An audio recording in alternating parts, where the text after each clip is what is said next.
in a best of 5. Blacklist will have first pick going up against RRQ Akira.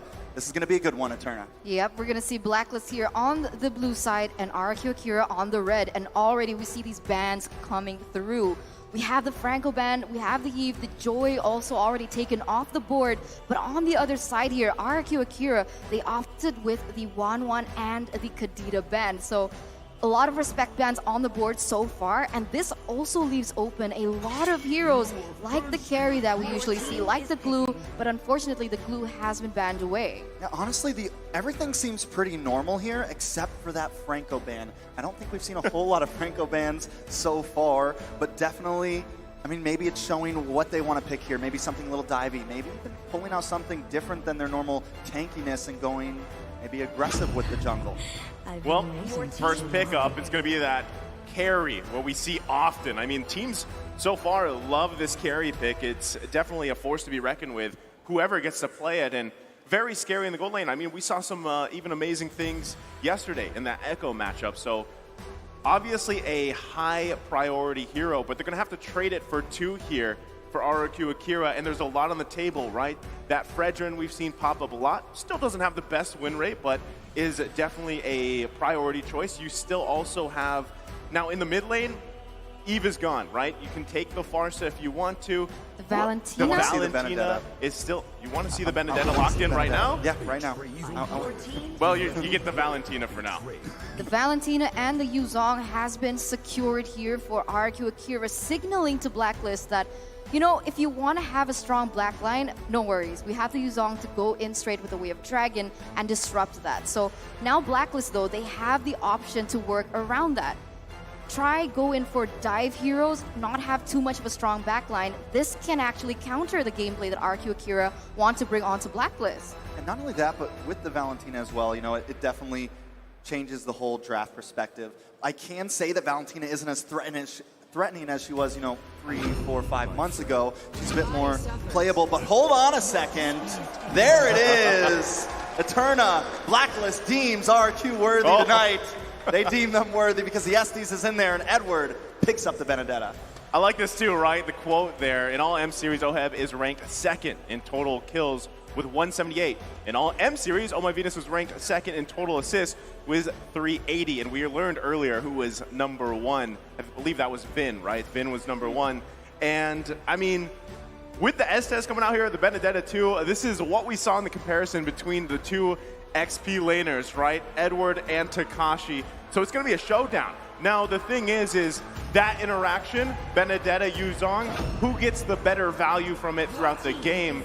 That comes down to the players, right? That's what's so exciting about these XP laners. Depends on the pilot, 100%. It depends on the pilot. But look at this, RRQ Akira, they secured their next hero, and that is going to be the Hayabusa for King himself. So coming into the second phase of the drafts, because the Estes has already been picked up, I wouldn't predict, I wouldn't assume that there would be something like a Kufra ban coming in from Blacklist, but RRQ Akira, they're trying to limit that EXP lane because of the Benedetta that still can be flexed, right? The Fredrin is going to be taken out, and there are still a lot of options on the board, but Trex, what do you think Blacklist might be banning away? Maybe the Atlas going against the Estes? I think maybe really banning into the gold lane, possibly.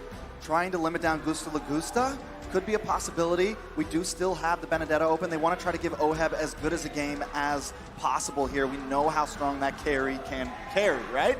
Now, on the other side, it does seem like Akira maybe wants to focus into Wise here, and they want to maybe limit some of those bulkier heroes in the jungle, especially since they already locked in, you know, the Hayabusa, a bit more of a squishy, someone that can possibly be bullied if that's what Blacklist wants to bring. But it does seem like they're going to ban out that Cho, target Louise here, so maybe switch gears, forget the gold lane. We trust Oheb no matter who they pick. We're going to try to limit down Louise, and we do know Louise can make some big plays happen. I like this because part of me is wondering, right? You notice this second phase of the draft is going much slower. And something that I'm wondering is, yeah, what do you lock in the jungle for Wise, right? Now, it wouldn't be crazy if Benedetta even appeared in the jungle, but so far, if you want to run with a utility jungler here for Wise, it is possible. And at the same time, you got to keep in mind, you're going to be going against the Hayabusa, right? So does that end up being the assassin matchup? Do they decide to opt for the utility jungle, be a little more tanky, provide yourself the peel, that durability? Because you already know, with Yuzong's across from you, plus the Hayabusa, they're going to be everywhere. They're going to be shooting for the back line, like you mentioned, Eterna. And at the same time, you have to be conscious here of the ultimates that you provide to that Valentina. That's something you always have to keep in mind with this draft. And I feel like that's really why we see this as a slower pace, when sometimes those drafts just happen so quickly. It's really going to be up here to Master Basics, Coach Bonchan, to decide what do we take for these last 2 picks, and also not playing into that Valentina option. So, Eterna did mention the Atlas earlier, and that is still open for Luis here if they want to lock in the tank first and wait for gold lane. At this point, the side of Blacklist hasn't banded out any gold lane, so in my opinion, I think that might not be a bad pick. But do they want to, so that they can save the jungle for the end? It does look like they're going to lock in that Beatrix for Gusta Lagusta here. I like it. I definitely like it. All right. Why do you like the Beatrix pick? You like it because of the win rate? Well, Did you see the win rate? That is true, but it shreds through some of this tankiness. It can shred through with all the heal that's going to come from Oh My Venus here. It's going to be able to possibly get through that. And if Wise does pick, a signature tanky role for the jungle, they already have an answer locked in, and they do, in turn, bring in that Barats. Oh, this is a strong front line, right? Typical Blacklist. Typical Blacklist. Naisu, maybe you have a better comment about this, right? Because when I look at this, I don't know if RRQ Akira have enough damage to penetrate through this, right? Because the Barrett in itself is already so sustainable, coming in with the healing from Estes. Like, the great thing here is, now, the carry is, I mean, yes, when you look at the lineup, you think Blacklist International, maybe you interchange this carry with a different marksman pick, but still, it is them, right? It's their signature here. I think what this is going to actually do for RRQ Akira, aside from really limiting these options for Rome, for Luis, is now you have to force yourself to build against all that sustain and, of course, the tankiness. But you guys called this earlier. The Atlas comes out here for the last pick for RRQ Akira. That was all Eterna who called that pick. It's typical, right? When you see an Estes, you know that the opponent is going to clump up as 5. So how can you take them down as a whole? The thing that Blacklist did was take out Lolita, which makes sense, right? Because Luis loves the Lolita. He hasn't picked up the Atlas before, so they're playing into that. But now RRQ Akira, they're taking a risk here. They're picking up the Atlas, and every time I see an Atlas pop up on screen, I feel the hype, and I'm so excited to see how exactly they can actually pull this off. Most definitely now, the coaches have walked off the stage. The crowd is ready. I think everyone around the world right now is ready for this. Now, Naisu, how you feeling about that draft? I like it, man. And I mean, we're going to be jumping right in here to game number 1 between Blacklist International and RRQ Akira. Who's going to make first blood? It's up to both of these teams for a strong start. I mean, first up, look at how many purifies that Blacklist has, right? That's got to be 3. We'll see it in just a moment, but this shows that Blacklist, they are going to respect the potential that RRQ Akira has with the Atlas last pick coming through. We have the Purify on Haji, on Oh My Venus, as well as Oheb. So it's not going to be as easy for RRQ Akira now, as they are going to have to calculate on all these spells and their timers. Oh, right now, already the focus on the top side. It's first blood for Haji, under a minute in.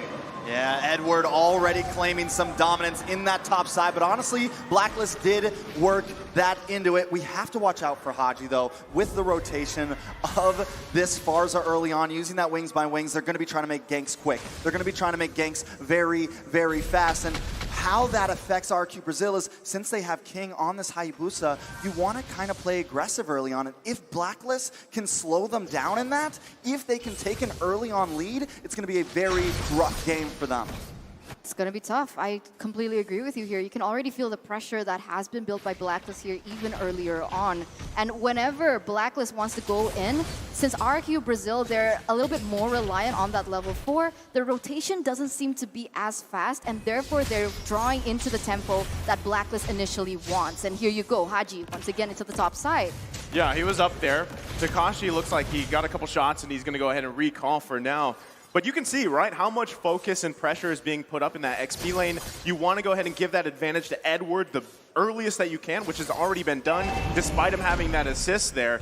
And yes, Haji grabbing that first blood. Mystery Shop, going to be able to build those burst items that he needs, probably that Clock of Destiny here, and scale. But it looks like RRQ setting their eyes on OHEB here on the bottom side. Shadow Kill going to come out. Turtle is secured though. Still looking for the kill. The Flicker committed.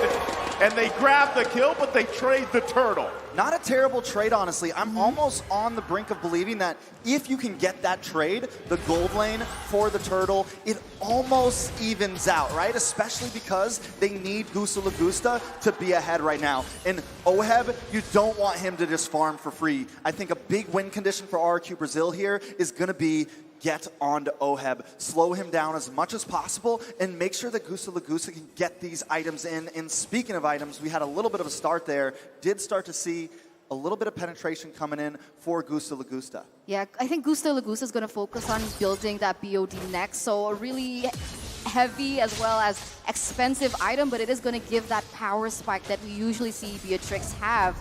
Now on the opposing side, but wait a minute, here, King goes in. Yeah, but, you know, again, this is the sustained game here. Blacklist International are going to be just fine with that. That's the question, right? How soon or who builds that anti-sustain item on RRQ Akira here? They're going to need something, right, to work around that. Because you do have multiple options, right? You can go with Dominance Ice if you want. You've got the Blade as well available to you. I mean, there's tons of things. Yeah, and at the same time, Sustain is going to outpace RRQ Akira unless, like you guys mentioned, Gusta Lagusta can get those early items, already running that weapon mastery as well. But Luis, eyes set on the bottom side. There's the Purify though. King gonna come in for the backside, gets the Shadow Kill. Oh my Venus, still gonna survive, and that's exactly what we're talking about. The Sustain is the game. The potential that RRQ Brazil actually had initially because of the Atlas annihilated, right? They need to be able to find a way to bait out perhaps the Purify from maybe Sagan, and then you can see that Luis can find a huge moment, but once again, Luis. Edward owing in with the angle, able to secure a kill as Luis falls. Using that Electro final blow and also just getting a bunch of extra gold here. Can we just talk about the fact that Edward is in the bottom lane right now, in the gold lane, all the way from the top side? This is the problem when you give Edward that Benedetta. He's one of the most proactive EXP laners in, I mean, all of MLB, especially with a movable, with a mobility hero like that. He's all over the map early on already. I mean, look at the pressure he's already putting there. Takashi, though, Black Dragon form going to come out. It's King that falls. They're still going to be going, though. Haji now focusing on Luis. He's in trouble. Almost didn't even need to get eaten up by Wise as he falls as well. And now it's Gusta Lagusta on the run here. 4 members of Blacklist International going to get cut off by Agent Zero. Grabbing another kill here, going to the hands of Haji. One by one, they all fall down to the Blacklist International Ube strategy. Haji, OHEB, as well as Oh My Venus, they're being so active on the board, and it makes sense, right? You can see the Farsa already starting to hit that damage power spike because of the emblem she brought in, as you can see here on your screen. That mystery shop is going to make getting those items way quicker. And right now, it's starting to make a huge problem for RRQ Hoshi. They're already standing at a 5,000 gold lead. You know, one thing I'm a little bit worried about is King's emblem choice, right? He's not going to get a whole lot of 1v1s here, especially dealing against Blacklist, who we know like to clump up. Now, taking a look at these items, Beatrix has locked in that bot, but wait a second. They're going to find Edward. Can he escape? It's 4 members of RRQ Akira. Edward survives. They just can't seal the deal right now. It is starting to become a problem. The survivability right now of Blacklist, even without Oh My Venus around. Haji. Okay, he gets the flicker out.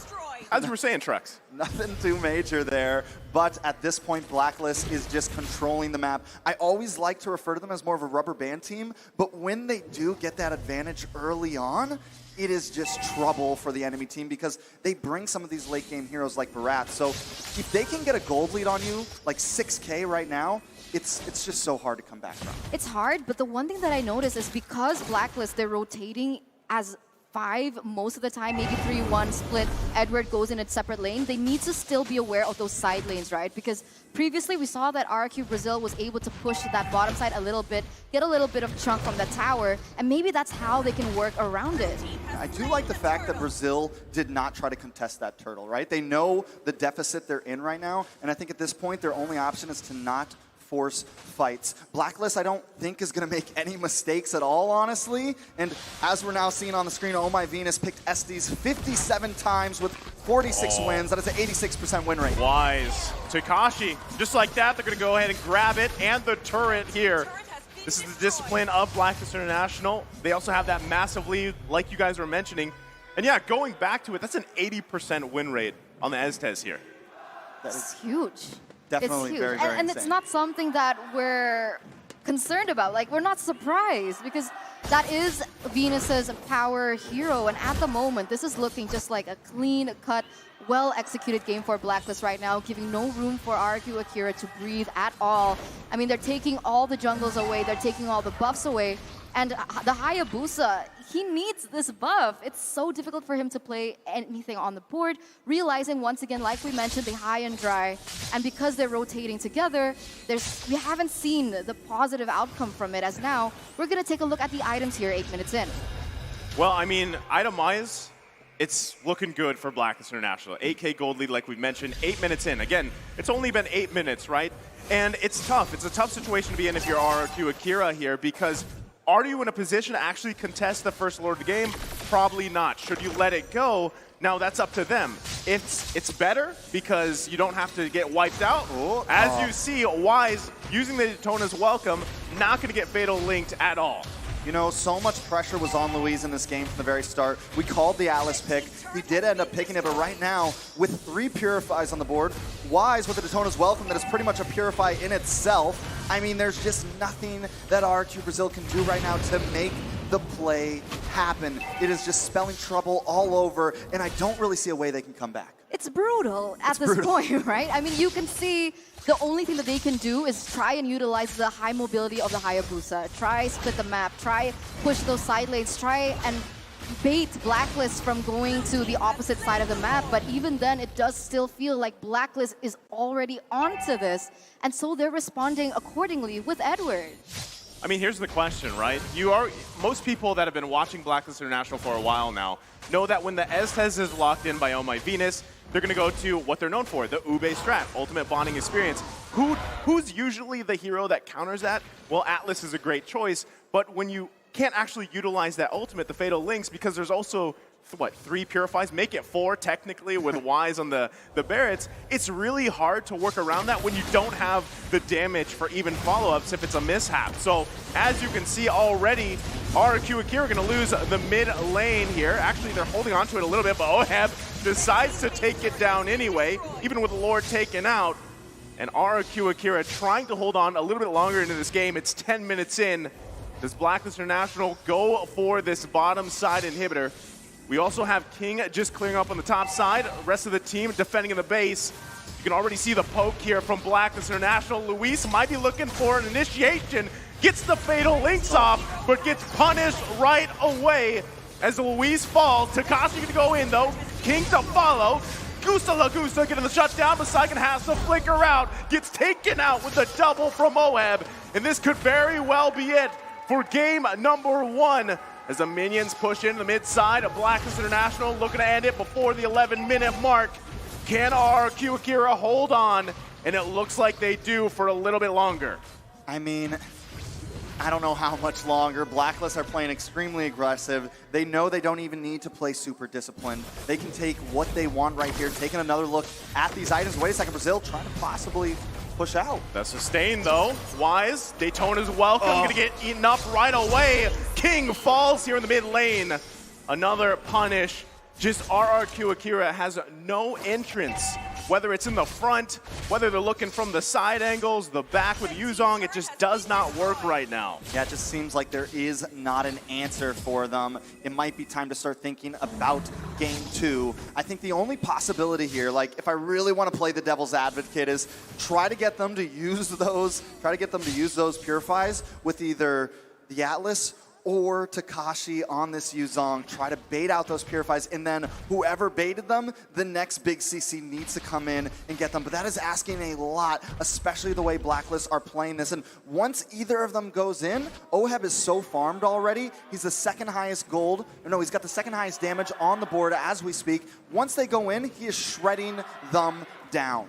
It's hard. It's difficult. I completely agree with you. I would try and bait with Sagan on the Valentina, perhaps with a big play, but even then, it's not possible. They can't look for pickoffs either, and every time King looks for a split push, you see him being taken off the board and giving Blacklist a bigger lead than they already have. And up until this point here, Luis goes for something here. Oh. Let's see what they can do. But another Purify. there you go, Purify. Right, that seems to always be the answer. Haji gonna get to half health, healed up right away. Saigon though going in, not gonna be able to get anything as he falls. Haji to grab the kill. Lord here, 1/4 health.